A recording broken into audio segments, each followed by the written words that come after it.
सत्कारयोग सतगुरां दी साजी नवाजी गुरु प्यारी गुरु सवारी साध संगत जीओ। पातत पावन भगत वछल किरपा दे खजाने बाणी गुरु शब्द गुरु दसां पातशाहियां दी आत्मक जोत राजान राज भानान भान देवान देव उपमा महान सतगुरु साहिब श्री गुरु ग्रंथ साहिब महाराज सच्चे पातशाह जी दी अपार किरपा रहमत बख्शिश दा सदका गुरुद्वारा शहीद बाबा निहाल सिंह जी नगर तलन विखे ਐਤਵਾਰ ਦੇ ਸ਼ਾਮ ਦੇ ਵਿਸ਼ੇਸ਼ ਦੀਵਾਨ ਦੇ ਵਿੱਚ ਹਾਜ਼ਰੀ ਭਰਨ ਦਾ ਮੌਕਾ ਮਿਲ ਰਿਹਾ ਹੈ, ਸੁਭਾਗ ਪ੍ਰਾਪਤ ਹੋ ਰਿਹਾ ਹੈ। ਆਓ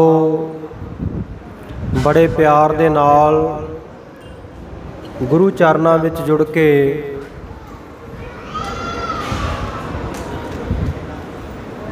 ਕੁਝ ਸਮਾਂ ਆਪਣੇ ਸਮੇਂ ਅਤੇ ਸਵਾਸਾਂ ਨੂੰ ਸਫਲਾ ਕਰੀਏ। ਸਰਬ ਵਿਚਾਰਾਂ ਦੀ ਸਾਂਝ ਤੋਂ ਪਹਿਲਾਂ ਕਲਗੀਧਰ ਦਸ਼ਮੇਸ਼ ਪਿਤਾ ਜੀ ਦੀ ਬਖਸ਼ਿਸ਼ ਕੀਤੀ ਹੋਈ ਗੁਰਫਤਿਹ ਦੀ ਸਾਂਝ ਰਸਨਾ ਦੀ ਸਫਲਤਾ ਅਰਥੇ ਸਾਰੇ ਰਲ ਮਿਲ ਕੇ ਕਰੀਏ। ਜਿੰਨੇ ਮਾਈ ਭਾਈ ਗੁਰੂ ਚਰਨਾਂ ਵਿੱਚ ਬੈਠੇ ਹੋ, ਜਿੰਨੇ ਆ ਰਹੇ ਹੋ, ਸਾਰਿਆਂ ਨੂੰ ਬੇਨਤੀ ਹੈ ਕਿ ਮਨ ਬਿਰਤੀਆਂ ਨੂੰ ਇਕਾਗਰ ਕਰੋ ਔਰ ਬੜੇ ਪਿਆਰ ਅਦਬ ਦੇ ਨਾਲ ਸਤਿਗੁਰੂ ਨੂੰ ਸੀਸ ਝੁਕਾਉਂਦਿਆਂ ਹੋਇਆਂ ਆਖੋ ਜੀ ਵਾਹਿਗੁਰੂ ਜੀ ਕਾ ਖਾਲਸਾ ਵਾਹਿਗੁਰੂ ਜੀ ਕੀ ਫਤਿਹ। ਮੈਂ ਦੁਬਾਰਾ ਫਿਰ ਅਰਜ਼ ਕਰਾਂ ਜੀ, ਇੱਕ ਵਾਰ ਫਿਰ ਸਤਿਗੁਰਾਂ ਦੀ ਬਖਸ਼ੀ ਹੋਈ ਗੁਰਫਤਿਹ ਦੀ ਸਾਂਝ ਕਰੀਏ। ਪਿਆਰ ਨਾਲ ਆਖੋ ਵਾਹਿਗੁਰੂ ਜੀ ਕਾ ਖਾਲਸਾ ਵਾਹਿਗੁਰੂ ਜੀ ਕੀ ਫਤਿਹ। ਅੱਜ ਦਾ ਦਿਨ ਜਿੱਥੇ ਐਤਵਾਰ ਦਾ ਦਿਨ ਹੋਣ ਕਰਕੇ ਸੰਗਤ ਦੀ ਵਿਸ਼ੇਸ਼ ਇਕੱਤਰਤਾ ਹਫ਼ਤਾਵਾਰੀ ਦੀਵਾਨ ਦੇ ਵਿੱਚ ਸਤਿਗੁਰਾਂ ਦੇ ਮਹਾਂਪੁਰਖਾਂ ਦੇ ਇਸ ਪਵਿੱਤਰ ਅਸਥਾਨ ਦੇ ਉੱਤੇ ਹੋਈ ਹੈ, ਉੱਥੇ ਨਾਲ ਹੀ ਜੂਨ ਮਹੀਨੇ ਦੀ 6 ਤਰੀਕ ਹੈ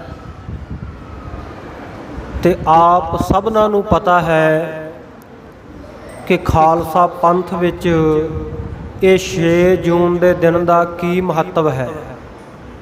ਕਿਉਂ ਸਾਡੇ ਲਈ ਮਹੱਤਵਪੂਰਨ ਹੈ ਇਹ ਦਿਨ? ਕਿਉਂਕਿ ਅੱਜ ਦੇ ਇਸ ਦਿਹਾੜੇ ਤੇ 1984 ਵਾਲੇ ਦਿਨ ਸਾਡੇ ਸ੍ਰੀ ਦਰਬਾਰ ਸਾਹਿਬ ਤੇ ਸ੍ਰੀ ਅਕਾਲ ਤਖਤ ਸਾਹਿਬ ਦੇ ਉੱਤੇ ਚੜ੍ਹ ਕੇ ਆਈਆਂ ਹੋਈਆਂ ਫੌਜਾਂ ਨੇ ਸਿੱਖ ਕੌਮ ਦੀ ਨਸਲਕੁਸ਼ੀ ਕੀਤੀ। ਅਨੇਕਾਂ ਬੀਬੀਆਂ ਨੂੰ, ਬਜ਼ੁਰਗਾਂ ਨੂੰ, ਬੱਚਿਆਂ ਨੂੰ, ਬੇਦੋਸ਼ੀਆਂ ਨੂੰ ਮੌਤ ਦੇ ਘਾਟ ਉਤਾਰ ਦਿੱਤਾ।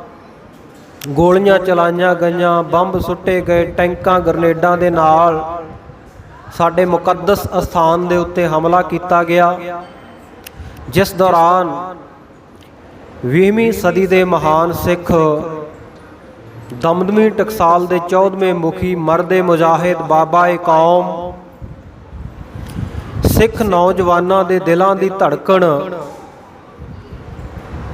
ਸ਼੍ਰੀਮਾਨ ਸੰਤ ਗਿਆਨੀ ਜਰਨੈਲ ਸਿੰਘ ਜੀ ਖਾਲਸਾ ਭਿੰਡਰਾਂ ਵਾਲੇ ਮਹਾਂਪੁਰਖ ਔਰ ਉਹਨਾਂ ਦੇ ਨਾਲ ਹੋ ਕੇ ਹਿੰਦ ਹਕੂਮਤ ਦੀਆਂ ਫੌਜਾਂ ਦੇ ਨਾਲ ਜੂਝਣ ਵਾਲੇ ਆਲ ਇੰਡੀਆ ਸਿੱਖ ਸਟੂਡੈਂਟ ਫੈਡਰੇਸ਼ਨ ਦੇ ਪ੍ਰਧਾਨ ਭਾਈ ਅਮਰੀਕ ਸਿੰਘ ਜੀ, ਇਸੇ ਤਰ੍ਹਾਂ ਦਮਦਮੀ ਟਕਸਾਲ ਦੇ ਸੀਨੀਅਰ ਆਗੂ ਸੀਨੀਅਰ ਸਿੰਘ ਸਤਿਕਾਰਯੋਗ ਬਾਬਾ ਠਾਰਾ ਸਿੰਘ ਜੀ ਤੇ ਭਾਰਤੀ ਫੌਜ ਦੇ ਵਿੱਚ बहुत लम्मा समा देश दे वास्ते जूझण वाले, बहुत सारियां जंगां जित के देश की झोली पाउण वाले जनरल सुबेग सिंह जी, जिन्हां दे नाल भारती हुकूमत ने एक सिख होने के नाते बहुत ज्यादतियां कीतियां। इन्नी करनी कमाई वाले सिख नूं एक सिख होने का खमियाजा ये भुगतना पिया कि बड़े वड्डे वड्डे आरोप ला के, बड़े वड्डे वड्डे दोष ला के जरनल साहब नूं फौज दे विचों बरखास्त कर दिता गया, कढ़ दिता गया। सो ऐसे महापुरखों का, ऐसे गुरु के सिखां का अज शहादत का दिन है, जिसनूं सिख कौम, जिसनूं सिख पंथ घल्लूघारे दे नाम नाल चेते करदा है। 3 घल्लूघारे सिख पंथ दे विच आपां इतिहास दे विच चेते करदे आ। एक तां 10,000 सिखां नूं जिस वेले शहीद कर दिता गया कानूवान दे छंभ विच, इहनूं छोटा घल्लूघारा कहा जांदा है। इसे प्रकार कोपर हीड़े दे मैदान विच एक दिन दे विच 35,000 सिखां नूं शहीद करके, जानी कि पौनी कौम नूं इक्को दिन दे विच शहीद कर दिता गया। 35,000 सोच के वेखो गुरमुख प्यारिओ, किवें कौम दा घात होया। 35,000 सिखां नूं इक्के दिन शहीद कर दिता गया, जिन्हों आपां इतिहास दे विच वड्डा घल्लूघारा करके याद करते हैं। तो इस तरह 3 जून 1984 का घल्लूघारा जिहड़ा सिख कौम दे उत्ते एक गिणी मिथी गई साजिश के अधीन वरताया गया। ये कोई अचनचेत घटना नहीं सी फौज का आ जाना, ਜਾਂ सिर्फ संत जरनैल सिंह खालसा भिंडरां वालिਆਂ ਨੂੰ ਅੱਤਵਾਦੀ ਕਹਿ ਕੇ, ਉਹਨਾਂ ਦੇ ਸਾਥੀਆਂ ਨੂੰ ਅੱਤਵਾਦੀ ਕਹਿ ਕੇ, ਇਹ ਬਹਾਨੇਬਾਜ਼ੀ ਕਰਕੇ ਉਹਨਾਂ ਨੂੰ ਗ੍ਰਿਫਤਾਰੀ ਦੇ ਬਹਾਨੇ ਸਮੁੱਚੇ ਦਰਬਾਰ ਸਾਹਿਬ ਦੇ ਉੱਤੇ ਹਮਲਾ ਕਰ ਦੇਣਾ, ਅਕਾਲ ਤਖਤ ਸਾਹਿਬ ਨੂੰ ਟੈਂਕਾਂ ਤੋਪਾਂ ਦੇ ਨਾਲ ਉਡਾ ਦੇਣਾ, ਇਹ ਕੋਈ 1-2 ਦਿਨ ਦੀ ਮੌਕੇ ਦੇ ਉੱਤੇ फौज ਨੂੰ ਕੀਤੀ गई ताकीद नहीं सी, मौके दे उत्ते लिया गया फैसला नहीं सी, बल्कि इसकी तैयारी बहुत पहला तो तकरीबन 2 साल पहला उस वेले दी प्रधानमंत्री बीबी इंदिरा गांधी ने कर रखी सी तैयारी। सब इतिहासक दस्तावेज दसदे है कि इस नस्ल कुशी दे वास्ते चकराता दे विच, सरसावा दे विच ऐन श्री दरबार साहब वर्गा मॉडल बना के कमांडोआं नूं, BSF नूं, आर्मी नूं, इन्हां सारिआं नूं ट्रेनिंग दित्ती गई बाकायदा कि किवें दरबार साहब दे उत्ते हमला करना। मनशा इहदे पिछे इक्को ही सी कि सिख कौम जिहड़ी राज करेगा खालसा दा नारा लाउंदी है ना, जां अपने हक्कां हकूकां दी गल करदी है, इन्हां दी जुबान बंद कर दित्ती जावे। क्योंकि जदों किसी नाल कोई वादा आपां करदे हैं तो वह बंदे ने वादे मुताबक अपने हक तो मंगने ही है। तो वह सिख कौम जिन्हों 1.5% 2% कहा जाता है, खालसा जी उस 1.5-2% दियां देश की आज़ादी वास्ते कुर्बानियां 90% होण ते फिर भी उन्हां दे हक्कां तो उन्होंने विरवे रखिया जावे। आम अपने घरां विच देख लो, 2 भरा होण ना, माता पिता दियां 2 संतानां होण, एक नूं बनदा हक दे दिता जावे ते दूजे नूं हक मंगदे नूं झिड़क के पिछां हटाया जावे, तो फिर की करेगा? किते तां रोवेगा, किते तां पिटेगा जाके, किते तां हक्कां लई गुहार लावेगा। साडे नाल भी इसे तरह होया। थोड़ा जिहा अपणीआं सुरतियां नूं 1947 तो पहलां दे हालातां दे वल लैके जाइए। जदों देश आज़ाद नहीं सी, जदों अंग्रेज़ां दा कब्जा सी, अंग्रेज़ काबज सी इस देश दे उत्ते, ते गुरमुखो मैं ये भी बेनती करा, ईस्ट इंडिया कंपनी भारत दे विच आउंदी है, वो सहजे सहजे करमबार ਇਲਾਕਿਆਂ ਨੂੰ ਜਿੱਤਦੀ ਆਉਂਦੀ ਹੈ, ਪਰ ਇੱਕੋ ਇੱਕ ਆ ਪੰਜਾਬ ਦਾ ਇਲਾਕਾ ਸੀ ਜਿਹੜਾ ਸਭ ਤੋਂ ਬਾਅਦ ਵਿੱਚ ਅੰਗਰੇਜ਼ਾਂ ਦਾ ਗੁਲਾਮ ਹੋਇਆ। ਕਿਉਂਕਿ ਪੰਜਾਬ ਦੇ ਲੋਕ, ਇਹਨਾਂ ਦੇ ਵਿੱਚ ਜਿਹੜੀ ਅਣਖ, ਜਿਹੜੀ ਜੁਰਤ, ਜਿਹੜੀ ਸਪਿਰਿਟ ਕਲਗੀਧਰ ਪਾਤਸ਼ਾਹ ਜੀ ਭਰ ਗਏ ਆ, ਸਾਡੇ 10 ਗੁਰੂ ਸਾਹਿਬਾਨ ਭਰ ਗਏ ਆ, ਉਹ ਸਾਨੂੰ ਕਦੇ ਵੀ ਕਿਸੇ ਦੇ ਅੱਗੇ ਸਿਰ ਝੁਕਾਉਣ ਦੇ ਵਾਸਤੇ ਮਜਬੂਰ ਨਹੀਂ ਕਰਦੀ। ਉਹ ਸਪਿਰਿਟ ਸਾਨੂੰ ਹਮੇਸ਼ਾ ਇਹ ਕਹਿੰਦੀ ਹੈ ਵੀ ਅਣਖ ਤੇ ਇੱਜ਼ਤ ਦੇ ਨਾਲ ਜਿਉਣਾ। ਜੇ ਜੀਵੈ ਪਤ ਲੱਥੀ ਜਾਏ, ਸਭ ਹਰਾਮ ਜੇਤਾ ਕਿਛ ਖਾਏ।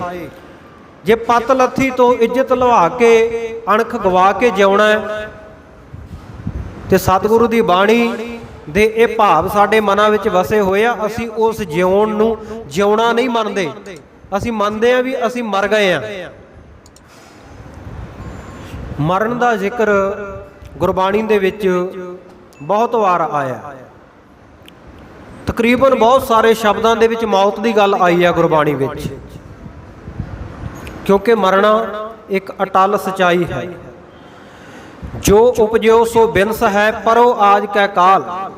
ਜਿਹੜਾ ਪੈਦਾ ਹੋਇਆ ਉਹਨੇ ਇੱਕ ਨਾ ਇੱਕ ਦਿਨ ਖਤਮ ਹੋਣਾ ਹੈ। ਸਤਿਗੁਰੂ ਜੀ ਨੇ ਤਾਂ ਇੱਥੋਂ ਤੱਕ ਕਹਿ ਦਿੱਤਾ ਕਿ ਦ੍ਰਿਸ਼ਟਮਾਨ ਹੈ ਸਗਲ ਮਥੇਨਾ। ਜਿੰਨਾ ਵੀ ਦ੍ਰਿਸ਼ਟੀ ਦੇ ਵਿੱਚ ਸਾਡੀ ਨਜ਼ਰ ਗੋਚਰੇ ਆ ਰਿਹਾ ਨਾ, ਇਹ ਮਿਥਿਆ ਹੈ, ਇਹ ਖਤਮ ਹੋਣ ਵਾਲਾ ਹੈ। ਮੌਤ ਮਨੁੱਖ ਇਸ ਸੰਸਾਰ ਦੇ ਵਿੱਚ ਜਨਮ ਬਾਅਦ ਵਿੱਚ ਲੈਂਦਾ ਹੈ। ਪਹਿਲਾਂ ਉਹਦੀ ਮੌਤ ਦਾ ਦਿਹਾੜਾ ਗੁਰਬਾਣੀ ਕਹਿੰਦੀ ਨਿਯਤ ਕਰ ਦਿੱਤਾ ਜਾਂਦਾ ਹੈ। ਗੁਰਬਾਣੀ ਦੇ ਪ੍ਰਮਾਣ ਪੜ੍ਹੋ। ਸਤਿਗੁਰੂ ਜੀ ਕਹਿੰਦੇ ਮਰਨ ਲਿਖਾਏ ਮੰਡਲ ਮਹਿ ਆਏ, ਜੀਵਨ ਸਾਜੈ ਮਾਈ। ਪਹਿਲਾਂ ਤੇਰਾ ਮਰਨਾ ਲਿਖਿਆ ਗਿਆ, ਲਿਖਾ ਕੇ ਆਇਆ, ਤੂੰ ਆਪ ਲਿਖਾ ਕੇ ਆਇਆ। ਇਹ ਵੱਖਰੀ ਗੱਲ ਹੈ ਵੀ ਲਿਖਾ ਕੇ ਆਪਾਂ ਖੁਦ ਆਉਂਦੇ ਆ ਵਾਹਿਗੁਰੂ ਕੋਲੇ ਵੀ ਸਾਡੀ ਮੌਤ ਦਾ ਦਿਨ ਆ ਹੈ, ਪਰ ਜਦੋਂ ਉਹ ਦਿਨ ਆਉਂਦਾ ਨਾ ਜਾਣ ਦਾ, ਉਹ ਮੌਤ ਦਾ ਦਿਨ ਆਉਂਦਾ ਤੇ ਸਭ ਤੋਂ ਵੱਧ ਕਲਪਦੇ ਵੀ ਅਸੀਂ ਲਿਖਾਇਆ ਖੁਦ ਹੈ। ਖੁਦ ਆਪਾਂ ਲਿਖਾ ਕੇ ਆਏ ਹੋਈਏ, ਵਾਅਦਾ ਕਰਕੇ ਆਏ ਹੋਈਏ, ਤੇ ਜਦੋਂ ਵਾਅਦੇ ਨੂੰ ਨਿਭਾਉਣ ਦੀ ਗੱਲ ਆਉਂਦੀ ਹੈ ਤੇ ਸਭ ਤੋਂ ਵੱਧ ਕਲਪਦਾ ਵੀ ਮਨੁੱਖ ਹੈ। ਕੋਈ ਮਰਨਾ ਨਹੀਂ ਚਾਹੁੰਦਾ, ਕੋਈ ਇਹ ਦੁਨੀਆ ਤੋਂ ਜਾਣਾ ਨਹੀਂ ਚਾਹੁੰਦਾ। ਦੂਸਰਾ ਸ਼ਬਦ ਪੜੋ, ਜਿਹਾ ਚੀਰੀ ਲਿਖਿਆ ਤੇਹਾ ਹੁਕਮ ਕਮਾਏ, ਕੱਲੇ ਆਵਹਿ ਨਾਨਕਾ ਸੱਦੇ ਉੱਠੀ ਜਾਹੇ। ਜਿਸ ਤਰ੍ਹਾਂ ਦੀ ਚਿੱਠੀ ਲਿਖ ਦਿੱਤੀ ਗਈ, ਜਿਸ ਤਰ੍ਹਾਂ ਦੀ ਪੱਤਰਕਾ ਲਿਖ ਦਿੱਤੀ ਗਈ, ਉਹ ਉਸੇ ਮੁਤਾਬਕ ਹੁਕਮ ਨੂੰ ਕਮਾਉਣਾ ਪੈਂਦਾ ਹੈ। ਦੋ ਸ਼ਬਦ ਆਏ ਆ ਅਗਲੀ ਪੰਕਤੀ ਵਿੱਚ, ਕੱਲੇ ਤੇ ਸੱਦੇ। ਦੋਵੇਂ ਬੜਾ ਧਿਆਨ ਮੰਗਦੇ ਆ ਖਾਲਸਾ ਜੀ। ਕੱਲੇ ਆਵੈ ਨਾਨਕਾ ਸੱਦੇ ਉੱਠੀ ਜਾਹੇ, ਕਿ ਉਹ ਵਾਹਿਗੁਰੂ ਦਾ ਘੱਲਿਆ ਹੋਇਆ ਭੇਜਿਆ ਹੋਇਆ ਮਨੁੱਖ ਆਉਂਦਾ ਹੈ। ਮਰਜ਼ੀ ਨਾਲ ਨਹੀਂ ਆਇਆ, ਘੱਲਿਆ ਹੋਇਆ ਆਇਆ। ਇੱਕ ਤਾਂ ਹੁੰਦਾ ਨਾ ਮਰਜ਼ੀ ਦੇ ਨਾਲ ਜਾਣਾ, ਤੇ ਇੱਕ ਨੂੰ ਆਪਾਂ ਘੱਲਦੇ ਆ, ਭੇਜਦੇ ਆ। ਕੱਲੇ ਆਵੈ ਨਾਨਕਾ, ਆਉਣਾ ਵੀ ਸਾਡੀ ਮਰਜ਼ੀ ਨਾਲ ਨਹੀਂ, ਸਾਨੂੰ ਭੇਜਿਆ ਗਿਆ, ਘੱਲਿਆ ਗਿਆ। ਤੇ ਸੱਦੇ ਉੱਠੀ ਜਾਹੇ, ਜਿਸ ਦਿਨ ਇਸ ਦੁਨੀਆ ਤੋਂ ਜਾਣਾ ਹੈ ਉਸ ਦਿਨ ਵੀ ਅਸੀਂ ਆਪਣੀ ਮਰਜ਼ੀ ਨਾਲ ਨਹੀਂ ਜਾਂਦੇ, ਸਾਨੂੰ ਸੱਦਾ ਆਉਂਦਾ ਹੈ। ਘਰ ਘਰ ਇਹੋ ਪਹੁੰਚਾ ਸੱਦੜੇ ਨਿਤ ਪਵਨ। ਸਾਨੂੰ ਸੱਦੇ ਆ ਰਹੇ ਆ। ਕੱਲੇ ਆਵੈ ਨਾਨਕਾ ਸੱਦੇ ਉੱਠੀ ਜਾਹੇ, ਜਿਸ ਦਿਨ ਸੱਦਾ ਆ ਗਿਆ ਸਾਨੂੰ ਜਾਣਾ ਪੈਂਦਾ ਹੈ।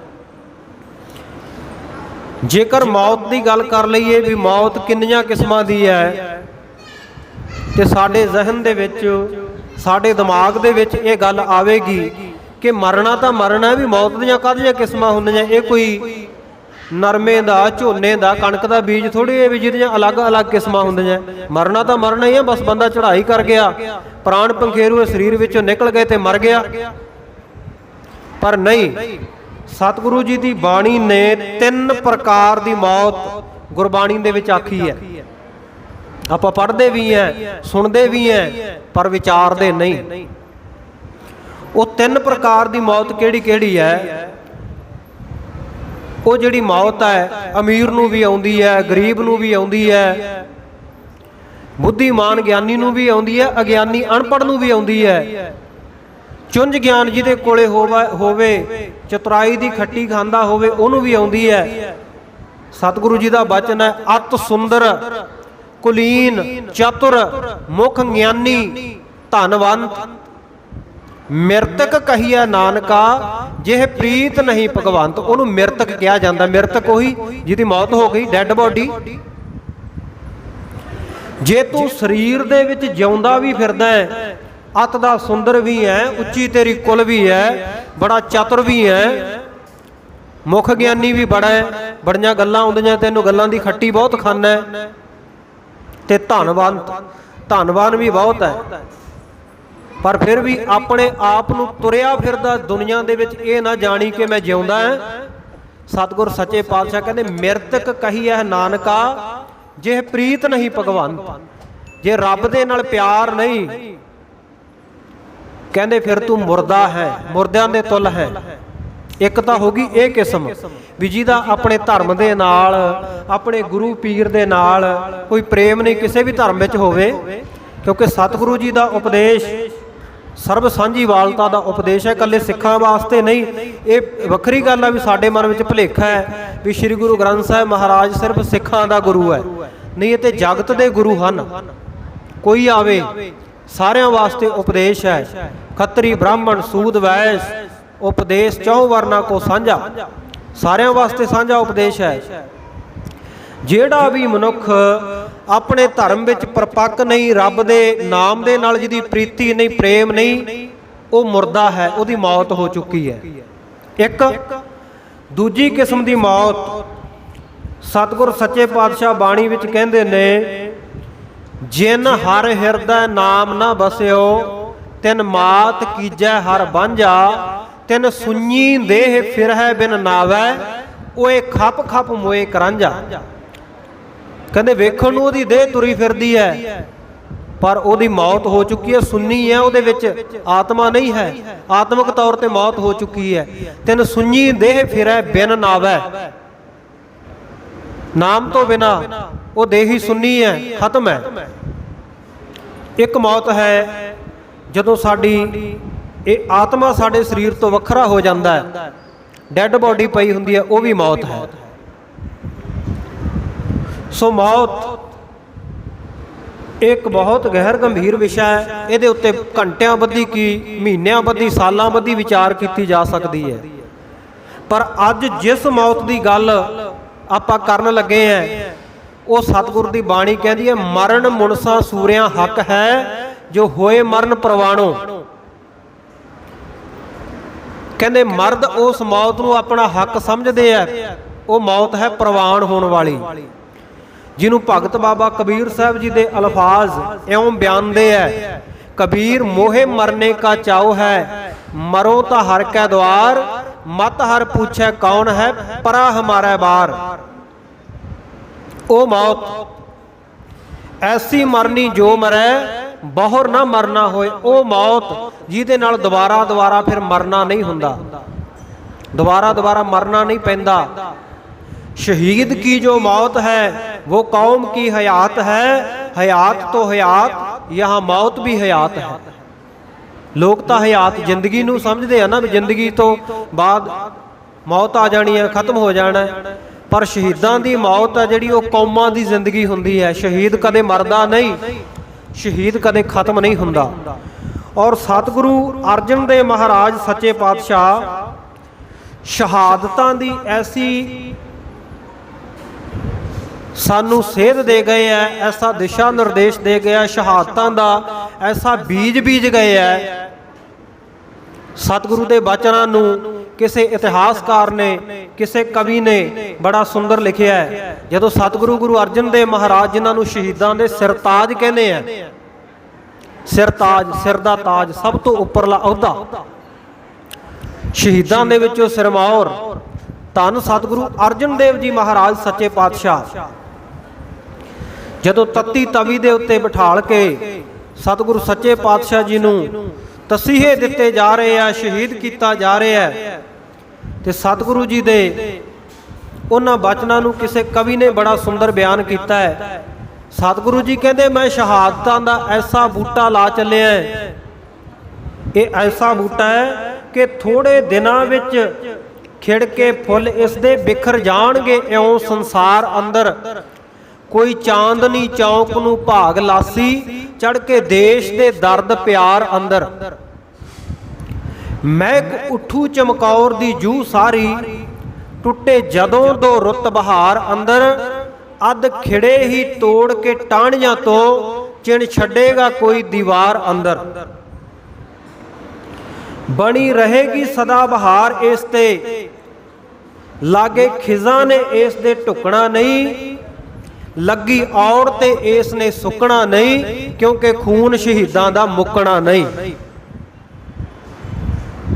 ਸਤਿਗੁਰੂ ਜੀ ਕਹਿੰਦੇ ਜਿਹੜਾ ਮੈਂ ਬੂਟਾ ਲਾ ਚੱਲਿਆ ਨਾ, ਮੇਰੇ ਸਿੱਖ ਸ਼ਹੀਦ ਇਹਨੂੰ ਆਪਣੇ ਤਨ ਦਾ ਖੂਨ ਪਾ ਕੇ ਸਿੰਜਦੇ ਰਹਿਣਗੇ। ਮੇਰੇ ਤੋਂ ਬਾਅਦ ਚਾਂਦਨੀ ਚੌਂਕ ਦੇ ਵਿੱਚ ਸ਼ਹਾਦਤ ਹੋਵੇਗੀ, ਦੇਸ਼ ਦਾ ਦਰਦ ਪਿਆਰ ਲੈ ਕੇ।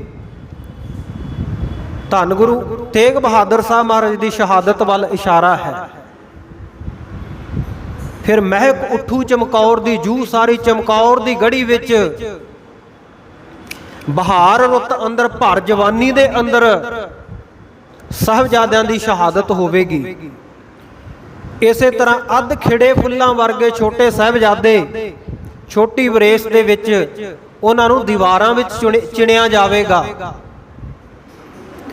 ਸਤਿਗੁਰੂ ਜੀ ਕਹਿੰਦੇ ਇੱਥੇ ਹੀ ਬਸ ਨਹੀਂ, ਖਿਜ਼ਾ ਨਹੀਂ ਆਵੇਗੀ, ਕਦੇ ਪਤਝੜ ਨਹੀਂ ਆਵੇਗੀ ਇਸ ਸ਼ਹੀਦੀਆਂ ਦੇ, ਇਸ ਸਿਦਕ ਦੇ ਬੂਟੇ ਦੇ ਉੱਤੇ।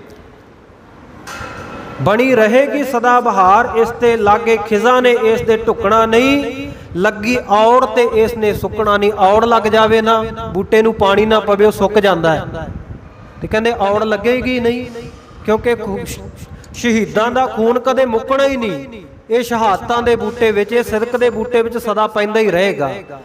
ਤੇ ਉਸ ਸ਼ਹਾਦਤਾਂ ਦੇ ਬੂਟੇ ਨੂੰ ਸਿੰਜਣ ਦੇ ਵਾਸਤੇ ਜੂਨ 1984 ਦੇ ਵਿੱਚ ਜਿਨ੍ਹਾਂ ਸ਼ਹੀਦਾਂ ਸਿੰਘਾਂ ਮਹਾਂਪੁਰਖਾਂ ਕਰਨੀ ਕਮਾਈ ਵਾਲਿਆਂ ਨੇ ਆਪਣਾ ਖੂਨ ਡੋਲ ਕੇ ਇਹਨੂੰ ਸਿੰਜਿਆ, ਉਹ ਸਤਿਗੁਰੂ ਅਰਜਨ ਦੇਵ ਮਹਾਰਾਜ ਸੱਚੇ ਪਾਤਸ਼ਾਹ ਜੀ ਦੇ ਨਕਸ਼ੇ ਕਦਮਾਂ ਦੇ ਉੱਤੇ ਹੀ ਚੱਲੇ ਨੇ।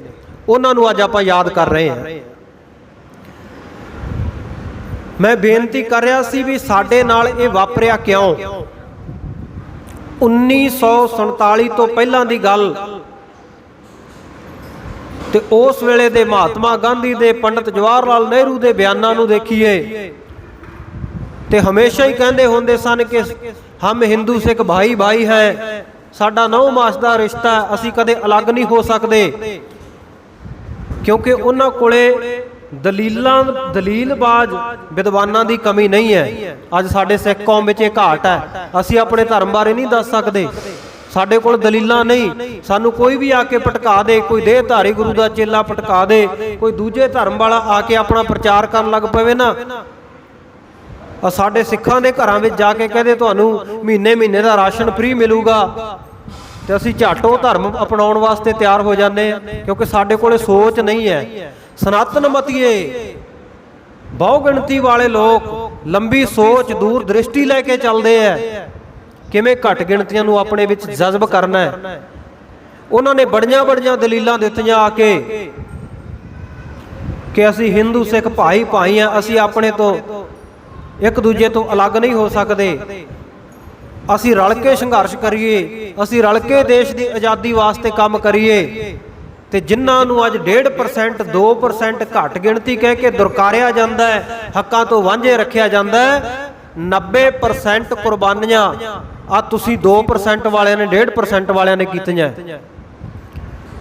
ਤੇ ਉਹਦਾ ਇਨਾਮ ਸਾਨੂੰ ਕੀ ਮਿਲਿਆ? ਜਦੋਂ ਦੇਸ਼ ਆਜ਼ਾਦ ਹੋ ਗਿਆ, ਆਜ਼ਾਦ ਹੋਣ ਤੋਂ ਬਾਅਦ ਮੁਸਲਮਾਨਾਂ ਨੇ ਸਿਆਣਪ ਵਰਤਦਿਆਂ ਹੋਇਆ ਆਪਣਾ ਵੱਖਰਾ ਦੇਸ਼ ਲੈ ਲਿਆ। ਸਾਡੇ ਸਿੱਖਾਂ ਨੂੰ ਵੀ ਕਈਆਂ ਸਿਆਣਿਆਂ ਨੇ ਸਲਾਹ ਦਿੱਤੀ ਕਿ ਮਾਸਟਰ ਤਾਰਾ ਸਿੰਘ ਜੀ, ਬਲਦੇਵ ਸਿੰਘ ਜੀ, ਤੁਸੀਂ ਵਾਹਿਦ ਲੀਡਰੋ ਸਿੱਖ ਕੌਮ ਦੇ, ਆਪਣਾ ਵੱਖਰਾ ਰਾਜ ਭਾਗ ਲੈ ਲਓ। ਆਖਿਆ ਨਹੀਂ, ਸਾਡਾ ਤਾਂ 9 ਮਾਸ ਦਾ ਰਿਸ਼ਤਾ। ਉਹ ਕਹਿੰਦੇ ਵੀ ਤੁਸੀਂ ਇਹਨਾਂ ਲੋਕਾਂ ਨੂੰ ਗੁਲਾਮ ਦੇਖਿਆ, ਗੁਲਾਮੀ ਦੇ ਦਿਨਾਂ ਵਿੱਚ ਇਹਨਾਂ ਦੀਆਂ ਗੱਲਾਂ ਸੁਣੀਆਂ, ਜਦੋਂ ਇਹ ਕੌਮ ਆਜ਼ਾਦ ਹੋ ਗਈ ਨਾ, ਤੁਹਾਡੇ ਪੈਰ ਨਹੀਂ ਲੱਗਣ ਦੇਣੇ ਇਹਨਾਂ ਨੇ ਕਿਤੇ। ਬੜਾ ਸਮਝਾਇਆ, ਪਰ ਉਹਨਾਂ ਦੀਆਂ ਦਲੀਲਾਂ ਦੇ ਅਸਰ ਨੂੰ ਕਬੂਲਿਆ ਹੋਇਆ ਸੀ। ਕੁਝ ਨਿੱਜੀ ਮਕਸਦ ਮੁਫਾਦ ਸਨ, ਸਾਰੀ ਕੌਮ ਨੂੰ ਭੱਠੀ ਵਿੱਚ ਝੋਕ ਕੇ ਰੱਖ ਦਿੱਤਾ। ਹਮੇਸ਼ਾ ਵਾਸਤੇ ਇੱਕ ਗੁਲਾਮੀ ਗਲੋਂ ਲਹੀ ਤੇ ਦੂਜੀ ਗੁਲਾਮੀ ਗਲ ਦੇ ਵਿੱਚ ਪਾ ਦਿੱਤੀ ਗਈ। ਸਿੱਖ ਕਿਸੇ ਧਰਮ ਦਾ ਵਿਰੋਧੀ ਨਹੀਂ, ਨਾ ਇੱਥੇ ਹਿੰਦੂ ਦਾ ਤਿਰਸਕਾਰ ਹੈ, ਨਾ ਮੁਸਲਮਾਨ ਦਾ ਤਿਰਸਕਾਰ ਹੈ, ਪਰ ਆਪਣੇ ਹੱਕਾਂ ਦੀ ਗੱਲ ਤਾਂ ਕਰ ਸਕਦਾ ਨਾ। ਜਿਹੜੀ ਬੇਇਨਸਾਫੀ ਸਾਡੇ ਨਾਲ ਹੋਈ ਹੈ, ਉਹ ਤਾਂ ਅਸੀਂ ਕੂਕ ਪੁਕਾਰ ਕੇ ਕਿਤੇ ਤਾਂ ਕਹੀਏ ਨਾ ਜਾ ਕੇ। ਇਹਨਾਂ ਗੱਲਾਂ ਤੋਂ, ਇਤਿਹਾਸ ਦੀਆਂ ਇਹਨਾਂ ਦਲੀਲਾਂ ਤੋਂ ਇਹ ਨਹੀਂ ਸਮਝਣਾ ਕਿ ਸਿੱਖ ਹਿੰਦੂਆਂ ਦੇ ਵਿਰੋਧੀ ਹੈ। ਨਹੀਂ, ਸਿੱਖ ਰਾਜ, ਖਾਲਸਾ ਰਾਜ, ਜਾਂ ਜਿਹਨੂੰ ਗੁਰਮੁਖ ਪਿਆਰਿਓ ਮਹਾਰਾਜਾ ਸ਼ੇਰੇ ਪੰਜਾਬ ਮਹਾਰਾਜਾ ਰਣਜੀਤ ਸਿੰਘ ਦਾ ਖਾਲਸਾ ਰਾਜ ਆਪਾਂ ਕਹਿੰਦੇ ਆ ਨਾ, ਜੇ ਉਹਦੇ ਵੱਲ ਨਜ਼ਰ ਮਾਰੀਏ ਤੇ ਕਿਸੇ ਨਾਲ ਕੋਈ ਫਰਕ ਨਹੀਂ ਸੀ ਰੱਖਿਆ ਜਾਂਦਾ, ਕਿਸੇ ਨਾਲ ਭੇਦਭਾਵ ਨਹੀਂ ਸੀ ਰੱਖਿਆ ਜਾਂਦਾ।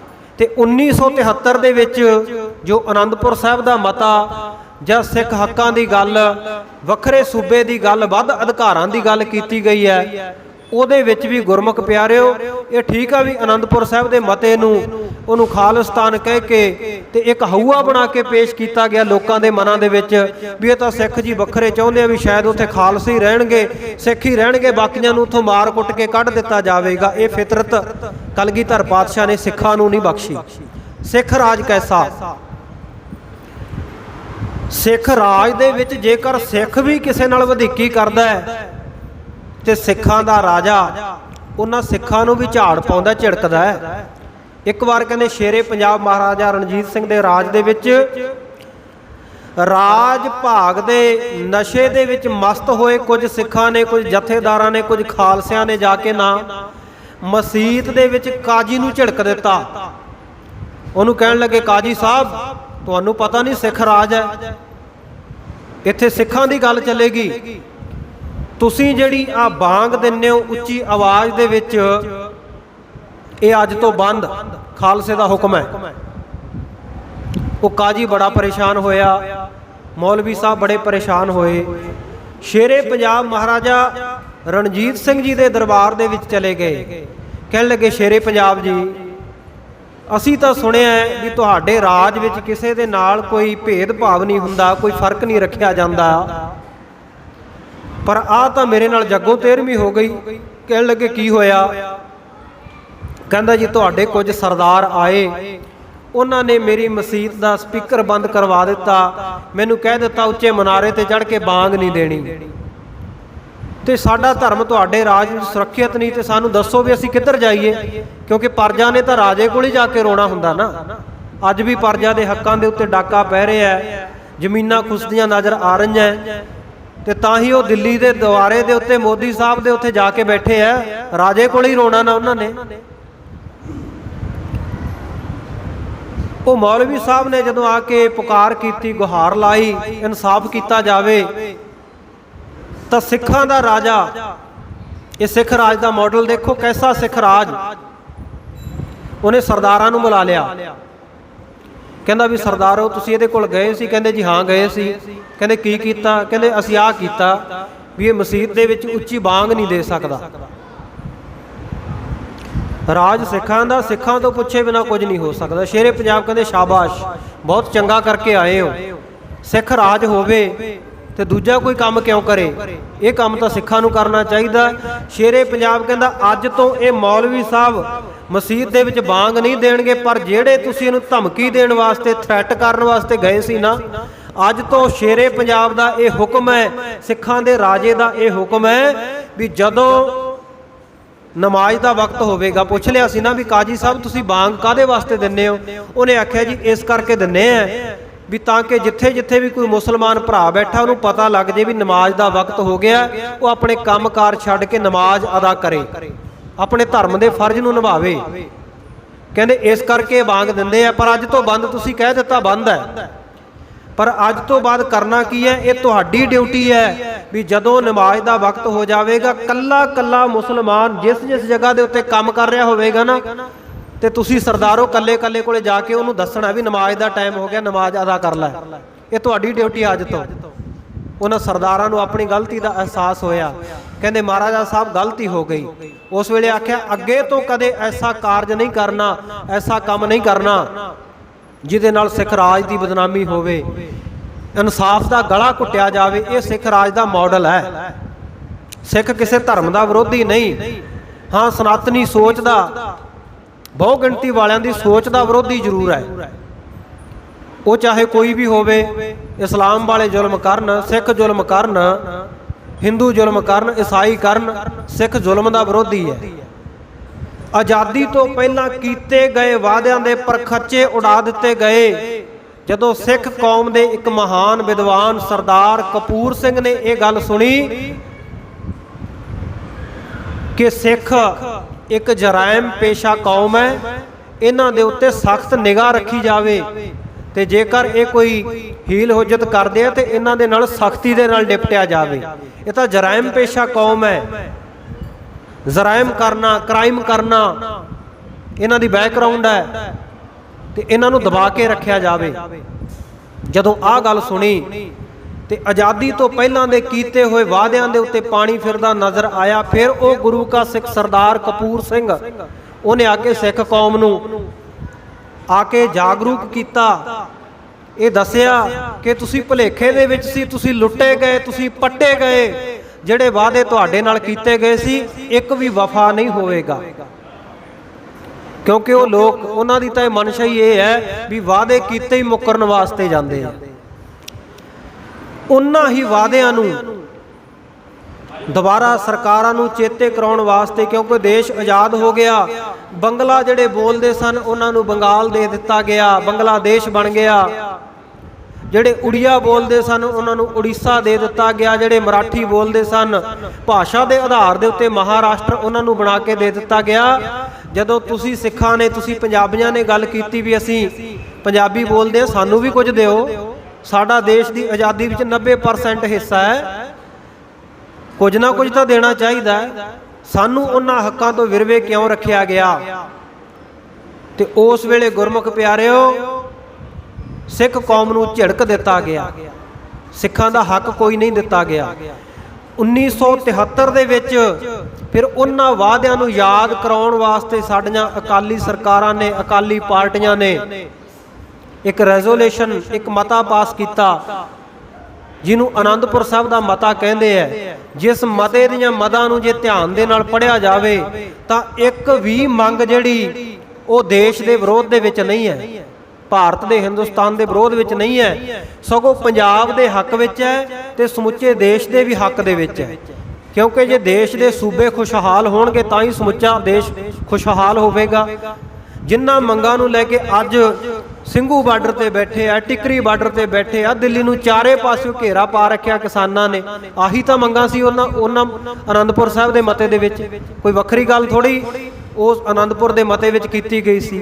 ਜਾਂ ਜਦੋਂ ਸੰਤ ਬਾਬਾ ਜਰਨੈਲ ਸਿੰਘ ਜੀ ਖਾਲਸਾ ਭਿੰਡਰਾਂ ਵਾਲਿਆਂ ਦਾ ਸਹਿਯੋਗ ਲਿਆ ਗਿਆ ਤੇ ਉਹਨਾਂ ਨੇ ਇਹਨਾਂ ਮੰਗਾਂ ਨੂੰ ਵਿਸ਼ਵ ਪੱਧਰ ਦੇ ਉੱਤੇ ਪ੍ਰਚਾਰਿਆ, ਕਿਉਂਕਿ ਜਿਹਦੀ ਗੱਲ ਸੁਣਦੇ ਹੋਣ ਨਾ ਲੋਕ ਤੇ ਗੁਰਮੁਖ ਪਿਆਰਿਓ, ਫੇਰ ਹੀ ਦੁਨੀਆ ਭਰ ਦੇ ਵਿੱਚ ਉਹ ਗੱਲ ਜਾਂਦੀ ਹੈ, ਤੇ ਨਹੀਂ ਜਿਹਦੀ ਗੱਲ ਕੋਈ ਸੁਣਦਾ ਹੀ ਨਾ ਹੋਵੇ ਤੇ ਉਹ ਵਿਸ਼ਵ ਵਿਆਪੀ ਸੰਘਰਸ਼ ਨਹੀਂ ਬਣ ਸਕਦਾ ਕਦੇ ਵੀ। ਇਹ ਆਨੰਦਪੁਰ ਸਾਹਿਬ ਦੇ ਮਤੇ ਦੀਆਂ ਮੰਗਾਂ ਨੂੰ ਪੂਰੀਆਂ ਕਰਾਉਣ ਵਾਸਤੇ ਇੱਕ ਮੋਰਚਾ ਲੱਗਿਆ। ਪਹਿਲਾਂ ਅਕਾਲੀ ਲੀਡਰਾਂ ਨੇ ਕਪੂਰੀ ਦਾ ਮੋਰਚਾ ਲਾਇਆ ਹੋਇਆ ਸੀ, ਸਿਰਫ ਪਾਣੀ ਦਾ ਮੋਰਚਾ ਸੀ, ਕਪੂਰੀ ਨਹਿਰ ਦਾ। ਪਰ ਜਦੋਂ ਉਹਨਾਂ ਨੇ ਵੇਖਿਆ ਕਿ ਸੰਤ ਬਾਬਾ ਜਰਨੈਲ ਸਿੰਘ ਜੀ ਖਾਲਸਾ ਭਿੰਡਰਾਂ ਵਾਲੇ ਕੌਮ ਦੇ ਨਿਧੜਕ ਆਗੂ ਵਜੋਂ ਕੌਮ ਨੇ ਉਹਨਾਂ ਨੂੰ ਪ੍ਰਵਾਨ ਕਰ ਲਿਆ, ਤੇ ਲੀਡਰਾਂ ਨੇ ਸੋਚਿਆ, ਕਿਉਂਕਿ ਲੀਡਰ ਹਮੇਸ਼ਾ ਸੋਚਦੇ ਆ ਵੀ ਜਿਹਦੀ ਗੱਲ ਲੋਕ ਸੁਣਦੇ ਹੋਣਗੇ ਉਹਨੂੰ ਸਟਾਰ ਪ੍ਰਚਾਰਕ ਬਣਾ ਕੇ ਨਾ ਤੇ ਫਿਰ ਵਰਤਦੇ ਆ, ਤੇ ਬਾਬਾ ਜੀ ਨੂੰ ਵੀ ਵਰਤਿਆ ਗਿਆ। ਤੇ ਮਹਾਂਪੁਰਖਾਂ ਨੇ ਦੇਸ਼ ਹਿੱਤ ਵਿੱਚ ਜਾਣ ਕੇ, ਪੰਜਾਬ ਹਿੱਤ ਦੇ ਵਿੱਚ ਜਾਣ ਕੇ, ਕੌਮ ਦੇ ਹਿੱਤ ਵਿੱਚ ਜਾਣ ਕੇ ਇਹਨਾਂ ਮੰਗਾਂ ਨੂੰ ਸਾਂਝਾ ਮੋਰਚਾ ਸ੍ਰੀ ਅਕਾਲ ਤਖਤ ਸਾਹਿਬ ਤੋਂ ਲਾ ਦਿੱਤਾ ਗਿਆ।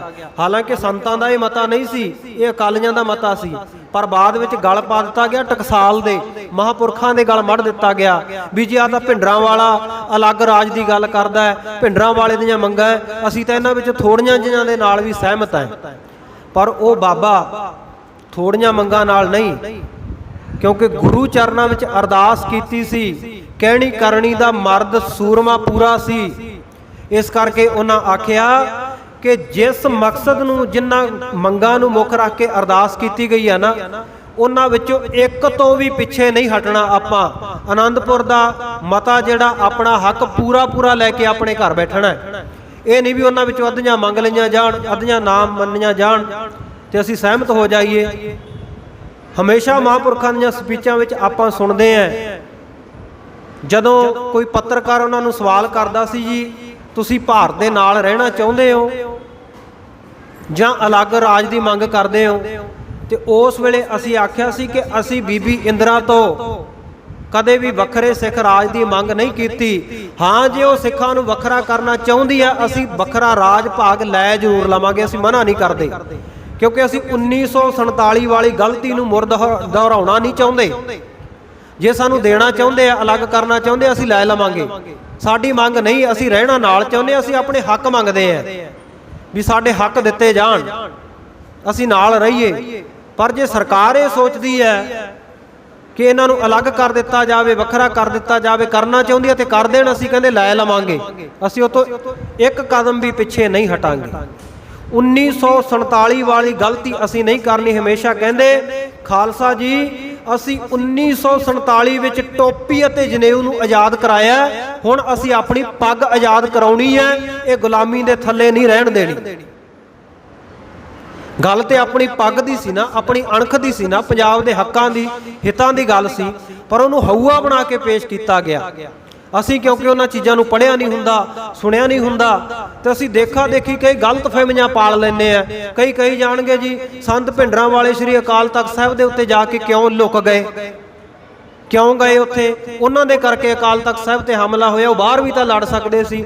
गुरमुखो ये रणनीति हमेशा हुंदी है कि किसी ढुकवीं जगह के उत्ते जाके दुश्मन का मुकाबला किया जाए। नाले महापुरख किहड़ा किसी ते चढ़ के गए सी, वो तो डिफेंस मोड ते सी ना, वो तो बचाओ पक्ष दे विच सन। हमला हिंदुस्तान की हुकूमत करदी आ फौजां भेज के, ते बंदा अपने बचा लई भी कुछ ना करे। नाले वो किहड़ा किसी हिंदुआं दे मंदिर विच जाके बह गए सी जां ईसाइयां दे गिरजा घर विच बैठे सी, अपने गुरु घर विच ही बैठे सी। अपने गुरु घर तो नहीं कोई बाहर कढ़ सकदा। खालसा जी जेकर ये गल नूं किसी हद तक मान लिया जाए भी संतां नूं उत्थे अकाल तख्त साहिब ते नहीं होना चाहिए सी, तां फिर की अकाल तख्त साहिब ते हमला नहीं सी होना?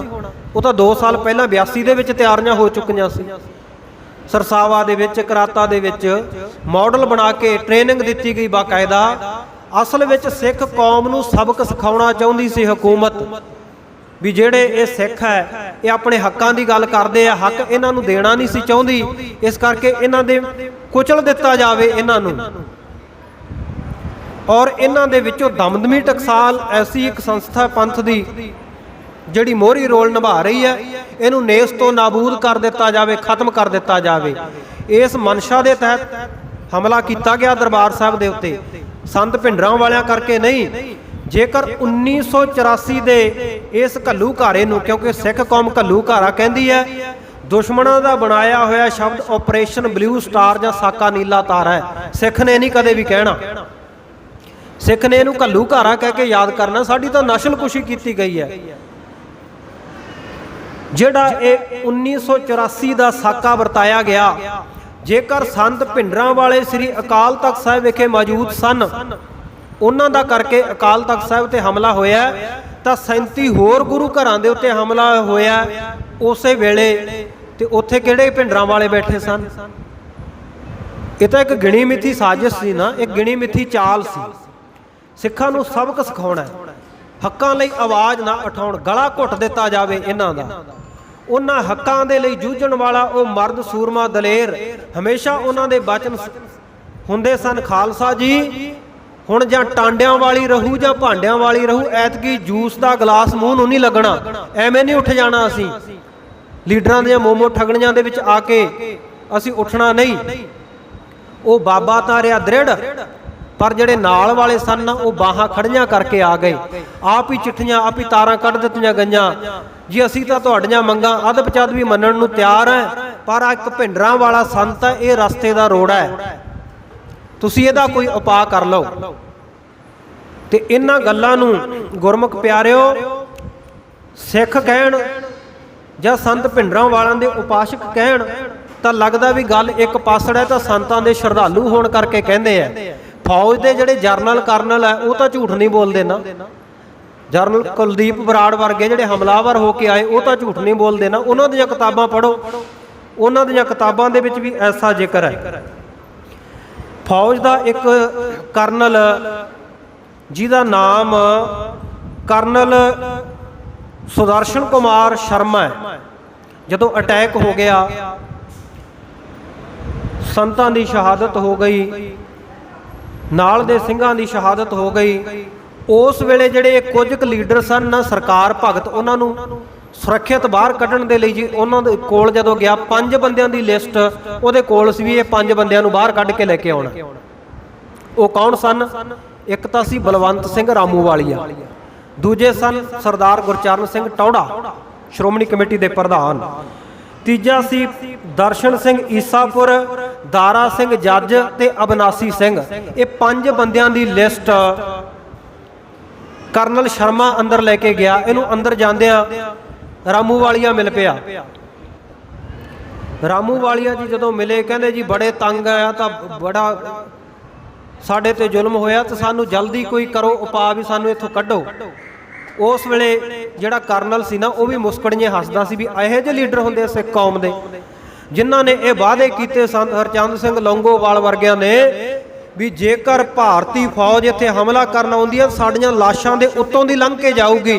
ਭਿੰਡਰਾਂ ਵਾਲੇ ਸੰਤਾਂ ਤੱਕ ਪਹੁੰਚਣ ਦੀ ਗੱਲ ਤਾਂ ਬਾਅਦ ਦੀ ਹੈ, ਅਕਾਲ ਤਖਤ ਸਾਹਿਬ ਤੱਕ ਜਾਣ ਦੀ ਗੱਲ ਬਾਅਦ ਦੀ ਹੈ, ਕਿਉਂਕਿ ਸੰਤ ਤਾਂ ਪਹਿਲਾਂ ਤੋਂ ਹੀ ਜਾਣਦੇ ਸਨ ਨੀਤੀ ਨੂੰ।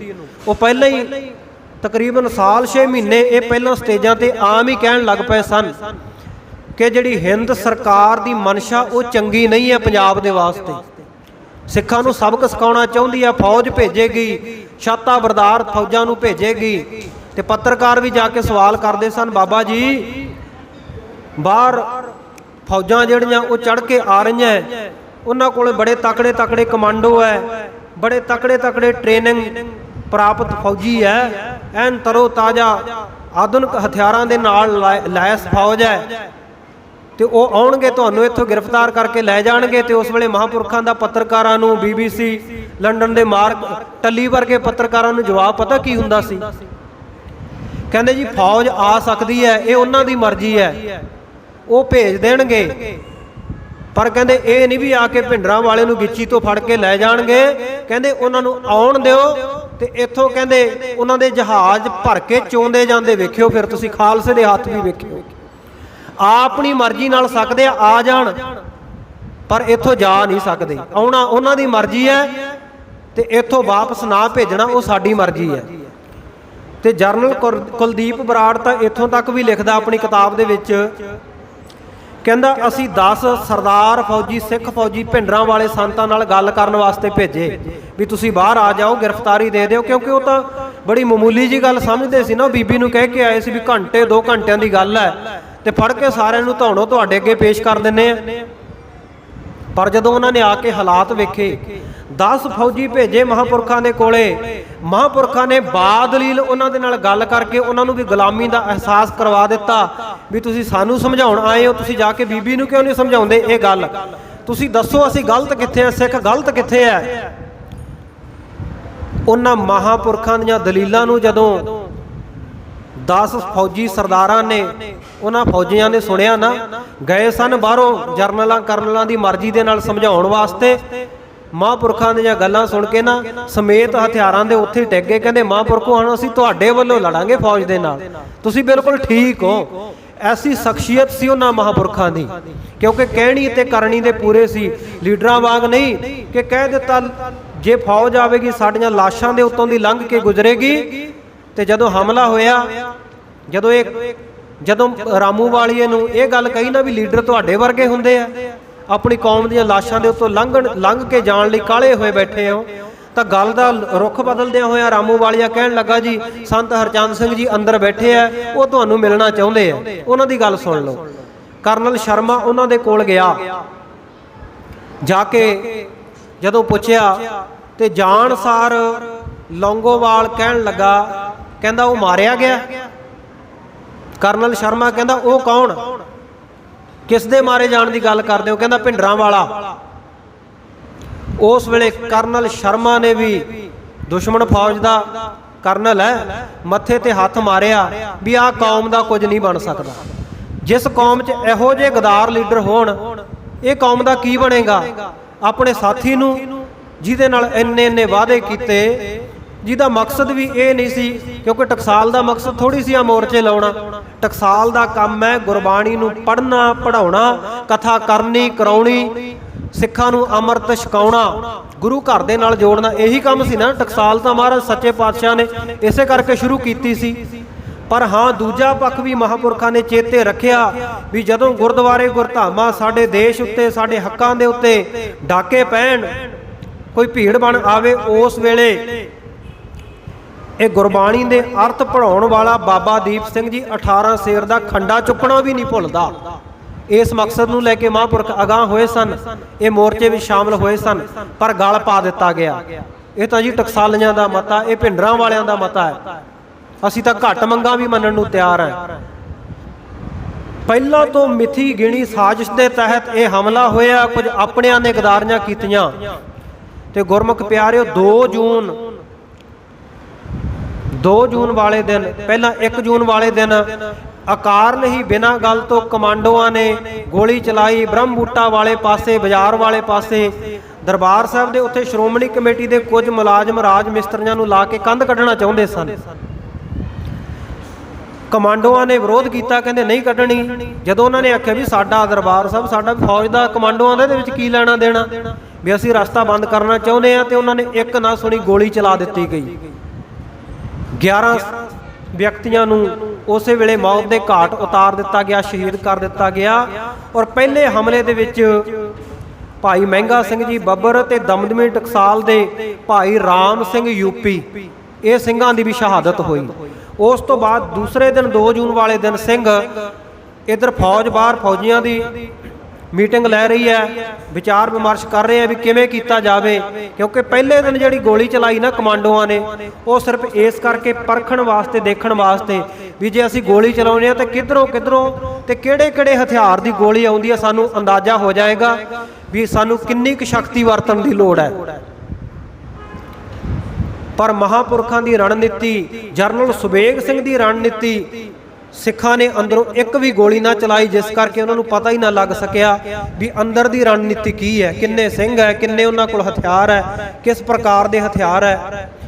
2 ਜੂਨ ਨੂੰ ਸੰਤ ਭਿੰਡਰਾਂ ਵਾਲੇ ਮਹਾਂਪੁਰਖਾਂ ਨੇ ਬਹੁਤ ਸਾਰੇ ਪੀਲੇ ਰੰਗ ਦੇ ਸਿਰੋਪਾਓ ਮੰਗਾ ਕੇ ਰੱਖ ਲਏ। ਮਹਾਂਪੁਰਖਾਂ ਦੀ ਮਨਸ਼ਾ ਸੀ ਵੀ ਕੁਝ ਸਿੰਘ ਉਹਨਾਂ ਦੀਆਂ ਵਿਸ਼ੇਸ਼ ਡਿਊਟੀਆਂ ਲਾ ਕੇ ਧਰਮ ਪ੍ਰਚਾਰ ਦੀਆਂ, ਸੰਗਤ ਦੇ ਵਿੱਚ ਵਿਚਰਨ ਦੀਆਂ, ਤੇ ਉਹਨਾਂ ਨੂੰ ਵਾਪਸ ਭੇਜੀਏ, ਜਾਂ ਕੁਝ ਸਿੰਘ ਜਿਹੜੇ ਆਪਣੀ ਮਰਜ਼ੀ ਨਾਲ ਵੀ ਜਾਣਾ ਚਾਹੁੰਦੇ, ਉਹਨਾਂ ਨੂੰ ਮਜਬੂਰੀ ਵਾਸਤੇ ਇੱਥੇ ਨਾ ਰੱਖੀਏ। ਕਿਉਂਕਿ ਪਤਾ ਸੀ ਫੌਜ ਨੇ ਹਮਲਾ ਕਰ ਦਿੱਤਾ ਤੇ ਸ਼ਹਾਦਤਾਂ ਤਾਂ ਇਹ ਅਵਾਸ਼ੀ ਹੋਣੀਆਂ। ਸ਼ਹਾਦਤਾਂ ਦਾ ਪਿਆਲਾ ਹਰ ਇੱਕ ਦੇ ਬੁੱਲਾਂ ਨੂੰ ਲੱਗਣਾ ਹੀ ਹੈ। ਮਹਾਂਪੁਰਖਾਂ ਨੇ ਬੁਲਾਇਆ ਸਾਰੇ ਸਿੰਘਾਂ ਨੂੰ। ਉਸ ਵੇਲੇ ਇਹੀ ਆਖਿਆ ਵੀ ਖਾਲਸਾ ਜੀ, ਸਾਨੂੰ ਕੋਈ ਗਿਲਾ ਨਹੀਂ, ਕੋਈ ਰੋਸ ਨਹੀਂ। ਜਿਹੜਾ ਸਿੰਘ ਆਪਣੀ ਮਰਜ਼ੀ ਦੇ ਨਾਲ ਜਾਣਾ ਚਾਹੁੰਦਾ ਨਾ, ਉਹ ਚਲਿਆ ਜਾਵੇ। ਭਾਈ ਅਮਰੀਕ ਸਿੰਘ ਜੀ ਨੂੰ ਵੀ ਆਖਿਆ, ਭਾਈ ਦਲਵੀਰ ਸਿੰਘ ਅਭਿਆਸੀ ਜੀ ਨੂੰ ਵੀ ਆਖਿਆ, ਪਰ ਨੇਤਰਾਂ ਦੇ ਵਿੱਚ ਹੰਝੂ ਭਰ ਕੇ ਉਹਨਾਂ ਨੇ ਮਹਾਂਪੁਰਖਾਂ ਦੇ ਚਰਨਾਂ ਦੇ ਵਿੱਚ ਬੇਨਤੀ ਕਰ ਦਿੱਤੀ, ਜਿਸ ਪਿਆਰੇ ਸੋ ਨੇਹੋ ਤਿਸ ਆਗੈ ਮਰ ਚੱਲੀ ਹੈ, ਤ੍ਰਿਗ ਜੀਵਨ ਸੰਸਾਰ ਤਾਕੈ ਪਾਛੈ ਜੀਵਨ। ਕਹਿੰਦੇ ਜਿਹੜੇ ਪਿਆਰੇ ਦੇ ਨਾਲ ਸਾਡਾ ਨੇਹ ਆ ਨਾ, ਉਹ ਤੋਂ ਤਾਂ ਅਸੀਂ ਪਹਿਲਾਂ ਮਰਨ ਨੂੰ ਤਿਆਰ ਹੈ। ਇਹ ਛੋਟੀ ਜਿਹੀ ਚਿੱਠੀ ਚਿੱਠ ਲਿਖ ਕੇ ਭੇਜ ਦਿੱਤੀ ਸੀ ਮਹਾਂਪੁਰਖਾਂ ਕੋਲੇ, ਭਾਈ ਦਲਵੀਰ ਸਿੰਘ ਵਰਗਿਆਂ ਨੇ। ਇੰਨਾ ਪਿਆਰ ਸੀ ਮਹਾਂਪੁਰਖਾਂ ਦੇ ਨਾਲ। ਹੋਰ ਵੀ ਸਿੰਘਾਂ ਨੂੰ ਕਿਹਾ, ਪਰ ਇੱਕ ਵੀ ਸਿੰਘ, ਜਿਹੜੇ 250-300 ਗਿਣਤੀ ਦੇ ਸਿੰਘ ਸਨ ਨਾ, ਉਹਨਾਂ ਵਿੱਚੋਂ ਇੱਕ ਵੀ ਸਿੰਘ ਜਾਣ ਵਾਸਤੇ ਨਾ ਤਿਆਰ ਹੋਇਆ। ਮਹਾਂਪੁਰਖਾਂ ਨੇ ਆਖਿਆ, ਭਾਈ ਸਰੋਪਾ ਉਹ ਤਾਂ ਇਸ ਕਰਕੇ ਮੰਗਾ ਕੇ ਰੱਖੇ ਸੀ ਵੀ ਜਿਹੜਾ ਸਿੰਘ ਜਾਵੇਗਾ ਬੜੀ ਖੁਸ਼ੀ ਨਾਲ ਉਹਨੂੰ ਤੋਰਾਂਗੇ, ਪਰ ਤੁਸੀਂ ਹੁਣ ਸਾਰੇ ਹੀ ਅਕਾਲ ਪੁਰਖ ਦੇ ਚਰਨਾਂ ਵਿੱਚ ਜਾਣ ਵਾਸਤੇ ਤਿਆਰ ਹੋ ਗਏ ਹੋ। ਲਓ, ਕਹਿੰਦੇ ਫਿਰ ਮੈਂ ਇਕੱਲੇ ਦਾ ਹੁਣ ਸਨਮਾਨ ਕਰ ਲਾਂ, ਕਿਉਂਕਿ ਤੁਸੀਂ ਬਹੁਤ ਸੇਵਾ ਕੀਤੀ ਹੈ, ਮੇਰਾ ਬੜਾ ਸਾਥ ਦਿੱਤਾ ਹੈ। ਇਕੱਲੇ ਸਿੰਘ ਨੂੰ ਮਹਾਂਪੁਰਖਾਂ ਨੇ ਸਰੋਪਾ ਉਪਾਇਆ, ਜੱਫੀ ਦੇ ਵਿੱਚ ਲਿਆ, ਤੇ ਸਿੰਘਾਂ ਨੇ ਵੀ ਆਖਿਆ, ਮਹਾਂਪੁਰਸ਼ੋ, ਜਿਸ ਕਾਰਜ ਦੇ ਲਈ ਆਪ ਜੀ ਸਾਨੂੰ ਤਿਆਰ ਕਰਦੇ ਰਹੇ ਹੋ, इन्ने सालों बदी तैयारी करवाई है, गुरबाणी पढ़ के मन नूं इन्ना तकड़ा कर दिता है भी हुण मरना मरना ही नहीं लगता। जिस मरने ते जग डरै मेरा मन आनंद, मरने ही ते पाईया पूर्ण परमानंद। महापुरखो आ मौत नहीं लग रही, बस दिल करता है भी जल्दी छेवें पातशाह मीरी पीरी दे मालक गुरु हरगोबिंद साहिब महाराज सच्चे पातशाह अपनी गोद दे विच सानू बिठा लैण। सब नूं सिरोपाओ दिते, सब नूं लोड़ मुताबक हथियार वंडे गए। जनरल सुबेग सिंह की रणनीति के मुताबक वक्खो वक्खरे मोर्चों के विच सारे सिंह शामिल हो गए, डट गए। कुछ सिंघां की ड्यूटी लाई गई भी वक्खरे वक्खरे जगह ते मोर्चों में जाके ये सारा जिहड़ा गोली सिक्का उन्होंने पहुँचाउणा है समय समय ते। सो इस प्रकार पूरी तैयारी करके फिर साध संगत जी 3 जून नूं गुरु अर्जन देव महाराज सच्चे पातशाह जी का शहीदी दिहाड़ा सी। थोड़ी जी खुल दे दी गई, वो खुल तां दिती गई ताकि वध तो वध संगत अंदर जा सके ते वध तो वध सिखां दा खुरा खोज मिटाया जा सके, तां ही दिती गई ढिल। नहीं तो जे पहला करफ्यू लाया सी, फौज लगी सी, रोक भी सकते सी। जे सिर्फ संत भिंडरां वालियां नूं फड़न दी, गिरफ्तार करन दी गल सी तो बाकी जिहड़ी संगत जिहदे विच बच्चे सन, बीबियां सन, बजुर्ग सन, श्रद्धालु सन, सतगुरु जी के गुरपुरब के उत्ते नतमस्तक होण गए, उन्हां नूं बाहर भी कढ़िया जा सकदा सी, उन्हां नूं अल्टीमेटम भी दिता जा सकदा सी। पर अल्टीमेटम भी दिता गया, खाना पूर्ति जरूर की गई, स्पीकर की आवाज़ बिल्कुल डाउन करके जिहड़ी उत्थे फौज नूं सुन सकदी सी। बस एक प्रूफ बना लिया गया भी असीं तां अल्टीमेटम दिता सी, पर अंदरों आवाज़ नहीं सुनी। फिर की सी गुरमुख प्यारिओ, ये 4 जून 5 जून 6 जून नूं फौज ने ताबड़तोड़ हमला किया।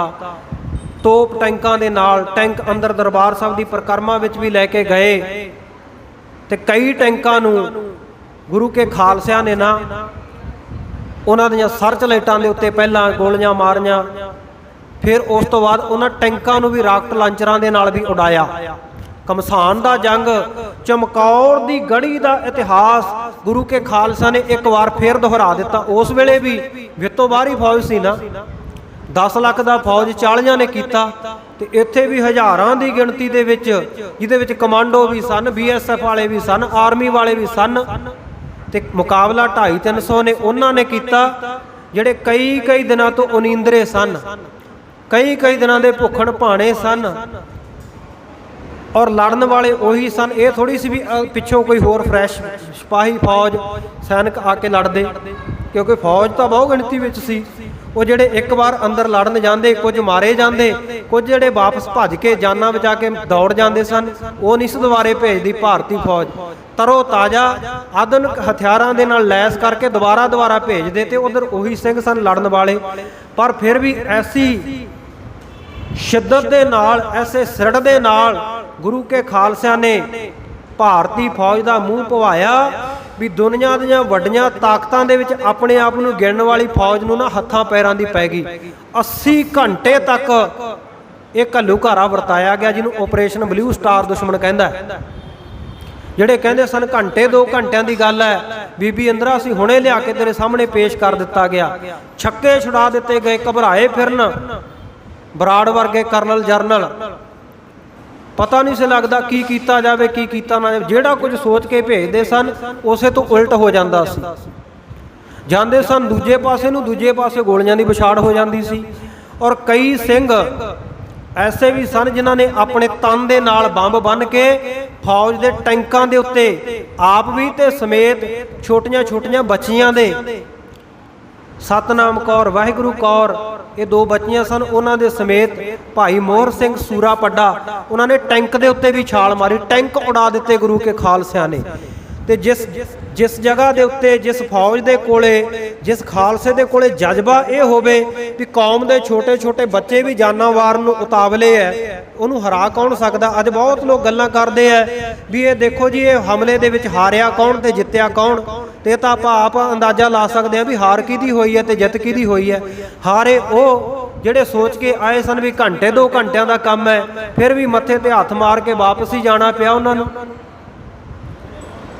जिउंदे नूं तां नहीं किसी नूं गिरफ्तार कर सके ना। ਜਿਹੜੇ ਵੱਡੇ ਵੱਡੇ दमगजे मारते सन उन्हां दी हार होई है।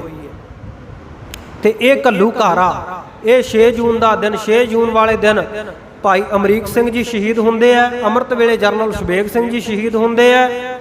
ਸੋ ਇਸੇ ਪ੍ਰਕਾਰ ਮਹਾਂਪੁਰਖਾਂ ਦੇ ਨਾਲ ਹੋਰ ਬਹੁਤ ਸਾਰੇ ਸਿੰਘ ਜਿਨ੍ਹਾਂ ਦਾ ਪਤਾ ਕੁਝ ਨਹੀਂ ਲੱਗਿਆ ਬਾਅਦ ਦੇ ਵਿੱਚ, ਸੋ ਸ਼ਹਾਦਤਾਂ ਹੋਈਆਂ। ਸੋ ਉਹਨਾਂ ਸ਼ਹੀਦਾਂ ਨੂੰ ਨਤਮਸਤਕ ਹੋਣ ਦੇ ਵਾਸਤੇ ਅੱਜ ਦਾ ਆਪਾਂ, ਕਿਉਂਕਿ ਲੜੀਵਾਰ ਕਥਾ ਦਾ ਸਮਾਂ ਹੁੰਦਾ ਸ਼ਾਮ ਦੇ ਸਮੇਂ, ਪਰ ਉਸ ਕਥਾ ਨੂੰ ਵਿਸ਼ਰਾਮ ਦੇ ਕੇ ਵਿਸ਼ੇਸ਼ ਤੌਰ ਤੇ ਉਹਨਾਂ ਸੂਰਮਿਆਂ ਨੂੰ ਸੂਰਾ ਸੋ ਪਹਿਚਾਨੀਆਂ ਜੋ ਲਰੈ ਦੀਨ ਕੇ ਹੇਤ, ਪੁਰਜਾ ਪੁਰਜਾ ਕੱਟ ਮਰੈ ਕਬਹੂ ਨਾ ਛਾੜੈ ਖੇਤ। ਉਹਨਾਂ ਸੂਰਮਿਆਂ ਨੂੰ, ਉਹਨਾਂ ਮਹਾਂਪੁਰਖਾਂ ਨੂੰ ਨਤਮਸਤਕ ਹੋਣ ਦੇ ਵਾਸਤੇ ਆਪਾਂ ਕੁਝ ਕੁ ਵਿਚਾਰਾਂ ਕੀਤੀਆਂ, ਕਿਉਂਕਿ ਕਈਆਂ ਦੇ ਮਨ ਵਿੱਚ ਇਹ ਭੁਲੇਖੇ ਹੋਣਗੇ ਵੀ ਸੰਤ ਭਿੰਡਰਾਂ ਵਾਲੇ ਉੱਥੇ ਕਿਉਂ ਗਏ। ਉਹਨਾਂ ਦਾ ਭੁਲੇਖਾ ਵੀ ਦੂਰ ਹੋਇਆ ਹੋਵੇਗਾ। ਫੌਜ ਨੇ ਹਮਲਾ ਕਿਉਂ ਕੀਤਾ ਉਹ ਵੀ ਭੁਲੇਖਾ ਦੂਰ ਹੋ ਗਿਆ ਹੋਣਾ ਵੀ ਉਸੇ ਦਿਨ ਦੀ ਗੱਲ ਨਹੀਂ ਸੀ। ਇਹ ਤਾਂ ਬਹੁਤ ਪਹਿਲਾਂ ਤੋਂ ਤਿਆਰੀ, ਔਰ ਹੁਣ ਦੀ ਤਿਆਰੀ ਨਹੀਂ, ਇਹ ਤਾਂ 1947 ਤੋਂ ਤਿਆਰੀ ਹੋ ਗਈ ਸੀ। ਦੇਸ਼ ਆਜ਼ਾਦ ਹੋ ਗਿਆ, ਅਗਲਿਆਂ ਨੇ ਆਜ਼ਾਦੀ ਲੈ ਲਈ, ਭਾਸ਼ਾ ਦੇ ਆਧਾਰ ਤੇ ਸੂਬੇ ਬਣਾਏ, ਤੇ ਸਾਨੂੰ ਕੀ ਦਿੱਤਾ ਗਿਆ? 66 ਦੇ ਪਹਿਲਾਂ ਇਹ 'ਚੋਂ ਹਿਮਾਚਲ ਕੱਢ ਦਿੱਤਾ ਗਿਆ। 66 ਦੇ ਵਿੱਚ ਪੰਜਾਬੀ ਸੂਬੇ ਦਾ ਮੋਰਚਾ ਲੱਗਿਆ। ਸਾਡੇ ਜੇ ਛੋਟੇ ਛੋਟੇ ਬੱਚੇ ਵੀ ਪੰਜਾਬੀ ਸੂਬਾ ਮੋਰਚਾ ਜਿੰਦਾਬਾਦ ਦੇ ਨਾਅਰੇ ਲਾਉਂਦੇ ਆ ਨਾ, ਤੇ ਗੋਲੀਆਂ ਮਾਰ ਕੇ ਭਾਈ ਇੰਦਰਜੀਤ ਸਿੰਘ ਵਰਗਿਆਂ ਨੂੰ ਖੂਹ ਵਿੱਚ ਸੁੱਟ ਦਿੱਤਾ ਜਾਂਦਾ ਵੀ ਬੱਚੇ ਦਾ ਕੀ ਕਸੂਰ ਹੈ ਦੱਸੋ। ਇੰਨੀ ਕੁ ਬਹਾਦਰ ਇਹ ਹਿੰਦੁਸਤਾਨ ਦੀ ਫੌਜ ਨੇ ਬਹਾਦਰੀ ਦਿਖਾਈ ਹੈ ਅੱਜ ਤੱਕ। ਇਹਨਾਂ ਸਰਕਾਰਾਂ ਨੇ ਇੰਨੀ ਕੁ ਬਹਾਦਰੀ ਦਿਖਾਈ ਹੈ, ਫਿਰ ਕਹਿੰਦੇ ਵੀ ਜਿੱਤਿਆ ਕੌਣ ਤੇ ਹਾਰਿਆ ਕੌਣ। ਇਹ ਤਾਂ ਅੰਦਾਜ਼ਾ ਆਪਾਂ ਲਾ ਹੀ ਸਕਦੇ ਹਾਂ ਨਾ। ਉਸ ਸਿੱਧਕੀ ਸੰਤ ਸੂਰਮੇ ਮਹਾਂਪੁਰਖ ਨੇ ਪੁਰਾਤਨ ਸਿੰਘਾਂ ਵਾਲਾ ਇਤਿਹਾਸ ਦੁਹਰਾ ਦਿੱਤਾ, ਚਮਕੌਰ ਦੀ ਗੜੀ ਦਾ ਇਤਿਹਾਸ ਦੁਹਰਾ ਦਿੱਤਾ, ਤੇ ਦੁਸ਼ਮਣਾਂ ਨੂੰ ਇਹ ਸੋਚਣ ਦੇ ਲਈ ਮਜਬੂਰ ਕਰ ਦਿੱਤਾ ਵੀ ਜਿਹੜਾ ਇਹ ਰਾਜ ਕਰੇਗਾ ਖਾਲਸਾ ਦਾ ਨਾਅਰਾ ਲਾਉਂਦੇ ਆ ਨਾ, ਇਹ ਸਿਰਫ ਨਾਅਰਾ ਲਾਉਣ ਮਾਤਰ ਨਹੀਂ, ਕਹਿਣ ਮਾਤਰ ਨਹੀਂ। ਇਹ ਕੌਮ ਇੱਕ ਨਾ ਇੱਕ ਦਿਨ ਆਪਣੇ ਗੁਰੂ ਵੱਲੋਂ ਬਖਸ਼ੇ ਸਿਧਾਂਤ ਦੇ ਮੁਤਾਬਕ ਰਾਜ ਭਾਗ ਦੀ ਮਾਲਕ ਜ਼ਰੂਰ ਬਣੇਗੀ। ਤੇ ਖਾਲਸਾ ਜੀ ਉਹ ਦਿਨ ਦੂਰ ਨਹੀਂ, ਜਿਸ ਦਿਨ ਕਲਗੀਆਂ ਵਾਲੇ ਪਾਤਸ਼ਾਹ ਨੇ ਮਿਹਰ ਕਰ ਦਿੱਤੀ ਨਾ, ਉਸੇ ਦਿਨ ਹੀ ਖਾਲਸਾ ਰਾਜ ਦੇ ਝੰਡੇ ਝੂਰ ਜਾਣੇ ਆ। ਸਤਿਗੁਰੂ ਸੱਚੇ ਪਾਤਸ਼ਾਹ ਕਿਰਪਾ ਕਰਨ, ਸਿੱਖ ਕੌਮ ਨੂੰ ਆਪਣੇ ਘਰ ਦੀ ਨਸੀਬੀ ਪ੍ਰਾਪਤ ਹੋਵੇ, ਆਪਣਾ ਘਰ, ਆਪਣਾ ਕੌਮੀ ਘਰ ਮਿਲੇ। ਕਿਉਂਕਿ ਗੈਰਾਂ ਦੇ ਆਲਣੇ ਵਿੱਚ ਤਾਂ ਪੰਛੀ ਵੀ ਸੁੱਖ ਨਹੀਂ ਪਾਉਂਦਾ। ਹਰੇਕ ਪੰਛੀ ਨੂੰ ਵੀ ਪਤਾ ਹੈ ਵੀ ਆਪਣਾ ਘਰ ਹੋਣਾ ਚਾਹੀਦਾ। ਇੱਕੋ ਇੱਕ ਸਿੱਖ ਕੌਮ ਹੀ ਹੈ ਜਿਹਦੇ ਵਿੱਚੋਂ ਕਈ ਐਸੇ ਹੈ ਵੀ ਜਿਹੜੇ ਗੈਰਾਂ ਦੇ ਘਰ ਦੇ ਵਿੱਚ ਵੀ ਕਹਿੰਦੇ ਅਸੀਂ ਸੁਰੱਖਿਅਤ ਹਾਂ, ਵੀ ਸਾਡੇ ਨਾਲ ਕਿਹੜੀ ਕੋਈ ਜੱਗੋਂ 13ਵੀਂ ਗੱਲ ਹੋਣ ਲੱਗੀ ਹੈ, ਸਾਨੂੰ ਸਭ ਕੁਝ ਮਿਲਦਾ ਇੱਥੇ, ਅਸੀਂ ਤਾਂ ਆਜ਼ਾਦ ਹੈ। ਐਵੇਂ ਆਜ਼ਾਦੀ ਦੇ ਕਪੋਲ ਕਲਪਨਾਵਾਂ ਦੇ ਵਿੱਚ ਹੀ ਜਿਹੜੇ ਜਿਉਂਦੇ ਆ ਨਾ, ਉਹਨਾਂ ਨੂੰ ਪੰਛੀਆਂ ਤੋਂ ਹੀ ਇਹ ਸਿੱਖਿਆ ਲੈ ਲੈਣੀ ਚਾਹੀਦੀ ਹੈ ਵੀ ਪੰਛੀ ਵੀ ਆਪਣਾ ਆਪਣਾ ਆਲਣਾ ਬਣਾਉਂਦਾ ਹੈ, ਤੇ ਅਸੀਂ ਆਪਣੇ ਘਰ ਦਾ ਫਿਕਰ ਕਿਉਂ ਨਾ ਕਰੀਏ, ਅਸੀਂ ਆਪਣੇ ਹੱਕਾਂ ਦੀ ਗੱਲ ਕਿਉਂ ਨਾ ਕਰੀਏ। ਉਹ ਹੱਕ ਜਿਨ੍ਹਾਂ ਦਾ ਸਾਡੇ ਨਾਲ ਵਾਅਦਾ ਕਰਕੇ ਖਿਲਾਫਤ ਕੀਤੀ ਗਈ, ਵਾਅਦਾ ਖਿਲਾਫੀ ਕੀਤੀ ਗਈ, ਤੇ ਉਹ ਸਾਡਾ ਹੱਕ ਹੈ। ਆਪਣਾ ਹੱਕ ਹਰੇਕ ਨੂੰ ਲੈਣਾ ਚਾਹੀਦਾ ਹੈ। ਸਤਿਗੁਰੂ ਸੱਚੇ ਪਾਤਸ਼ਾਹ ਕਿਰਪਾ ਕਰਨ, ਕਥਾ ਵਿਚਾਰਾਂ ਦੌਰਾਨ ਹੋਈਆਂ ਬੇਅੰਤ ਭੁੱਲਾਂ ਦੀ ਸਮੂਹ ਸੰਗਤਾਂ ਨੇ ਖਿਮਾ ਬਖਸ਼ਿਸ਼ ਕਰਨੀ। ਸਤਿਗੁਰੂ ਸੱਚੇ ਪਾਤਸ਼ਾਹ ਜੀ ਦੇ ਚਰਨਾਂ ਦੇ ਵਿੱਚ ਅਰਦਾਸ ਬੇਨਤੀ ਕਰੀਏ। ਮਹਾਰਾਜ ਸੱਚੇ ਪਾਤਸ਼ਾਹ ਪਰਾਏ ਦੇ ਦਰ ਦੇ ਉੱਤੇ ਫਰੀਦਾ ਬਾਰ ਪਰਾਇਆ ਬੈਸਣਾ, ਸਾਈਂ ਮੁਝੇ ਨਾ ਦੇ ਜੇ ਤੂੰ ਇਹ ਵੈ ਰੱਖ ਸੀ ਜੀਓ ਸਰੀਰੋਂ ਲੈ। ਸਾਡੇ ਸਰੀਰ ਦੇ ਵਿੱਚੋਂ ਜਿੰਦ ਕੱਢ ਲੈ, ਪਰ ਪਰਾਏ ਦਰ ਦਾ ਮੁਤਾਜ ਨਾ ਬਣਾਈ। ਸਤਿਗੁਰੂ ਸੱਚੇ ਪਾਤਸ਼ਾਹ ਦੇ ਚਰਨਾਂ ਵਿੱਚ ਅਰਦਾਸ, ਕੌਮ ਨੂੰ ਆਪਣਾ ਕੌਮੀ ਘਰ ਬਖਸ਼ਿਸ਼ ਕਰਨ। ਜੂਨ 1984 ਦੇ ਸਮੂਹ ਸ਼ਹੀਦਾਂ ਸੰਤ ਮਹਾਂਪੁਰਖਾਂ ਨੂੰ ਕੋਟਨ ਕੋਟ ਵਾਰ ਨਮਸਕਾਰ ਹੈ। ਉਹਨਾਂ ਦੇ ਚਰਨਾਂ ਦੇ ਵਿੱਚ ਸੀਸ ਰੱਖ ਕੇ ਸ਼ਹੀਦ ਸਿੰਘ ਸਾਡੇ ਤੇ ਕਿਰਪਾ ਕਰਨ, ਉਹਨਾਂ ਦੇ ਨਕਸ਼ੇ ਕਦਮਾਂ ਦੇ ਉੱਤੇ ਅਸੀਂ ਚੱਲ ਸਕੀਏ। ਉਹਨਾਂ ਦੀਆਂ ਸ਼ਹਾਦਤਾਂ ਨੂੰ ਐਵੇਂ ਫੋਕੀਆਂ ਦਲੀਲਾਂ ਦੇ ਨਾਲ ਅਜਾਈਂ ਗਵਾਉਣ ਦੀ ਕੋਸ਼ਿਸ਼ ਨਾ ਕਰੀਏ, ਉਹਨਾਂ ਤੋਂ ਸੇਧ ਲਈਏ। ਆਓ ਪਿਆਰ ਦੇ ਨਾਲ ਗੁਰਫਤਿਹ ਦੀ ਸਾਂਝ ਕਰਕੇ ਉਪਰੰਤ ਅਰਦਾਸ ਬੇਨਤੀ ਵਿੱਚ ਹਾਜ਼ਰੀ ਲਵਾਈਏ ਜੀ। ਦੇਹੋ ਸਜਣ ਅਸੀਸੜੀਆਂ ਜਿਉ ਹੋਵੈ ਸਾਹਿਬ ਸਿਉ ਮੇਲ। ਵਾਹਿਗੁਰੂ ਜੀ ਕਾ ਖਾਲਸਾ, ਵਾਹਿਗੁਰੂ ਜੀ ਕੀ ਫਤਿਹ।